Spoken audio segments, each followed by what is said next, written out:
น้ำเซกองขึ้นเด้อผู้ใดที่อยู่เรียบตามฟังเซกองให้อพยพด่วนเด้อเพราะว่าเขาสิปล่อยเขื่อนน้ำเซกองทางเมืองสนามไส้ที่เขตเมืองสนามไส้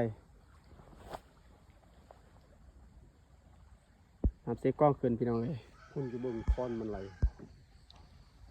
ขนาดกันเน่นักหน่วง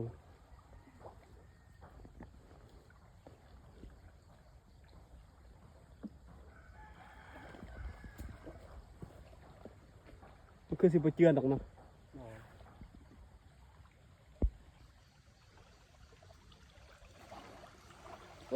เป็นตะยานคนนี้คือสิแมนนาคบ่จัก พญานาคไอ้แมนบ่จักพญานาค น้ำมันวนพี่น้องน้ำวนอยู่บนนี้ยันพญานาคเด้อ พญานาคขึ้นน้ำเสกกองพี่น้องเอ้ยนับดวง